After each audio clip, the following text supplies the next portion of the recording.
this conversation going, and let's bring in Vestact Portfolio Manager, Micheal Treherne. Micheal, good morning to you. Thanks, as always, for your time. The scene, I think, has been set there a little bit by Ntokozo and what we've talked about happening globally.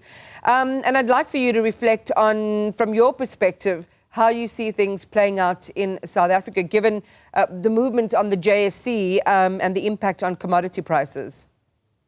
Yeah, it's been carnage. I think that's the word that we're using. The JSE all shares down around 15% over the last week.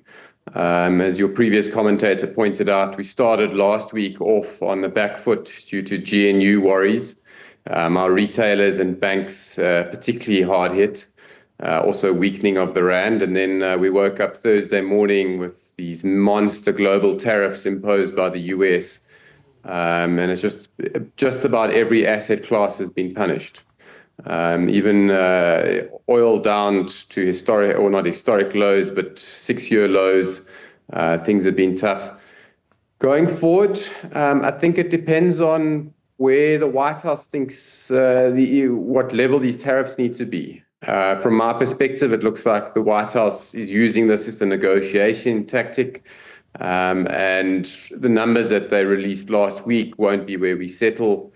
And if we do get to a point where most of these tariffs are rolled back, you see the market rebounding quite quickly. Yeah. If these tariffs hang around for the long term, you see global inflation, you see a recession, you see volatile interest rates.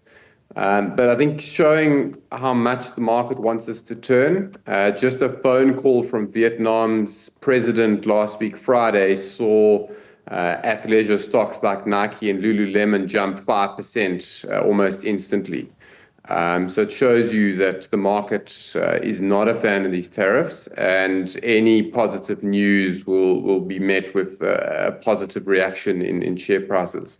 We'll come back to South Africa's perspective on all of this in just a moment, Micheal, but some market watchers have warned of a potential market crash akin to the 1987 Black Monday if the tariff plan from the US isn't scaled back. And I'd like to hear your perspective on that. I mean, I heard Ntokozo use the term bloodbath continuing. You talked about there being carnage.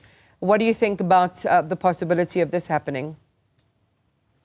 Yeah, it's not uncommon for the market to drop 30-40% over a few months. It generally happens, roughly speaking, once every 10 years.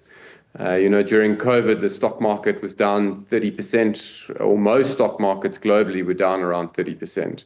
And back then, everything was closed. The world literally shut down for 2-3 weeks, depending on which country you're in. So that made sense.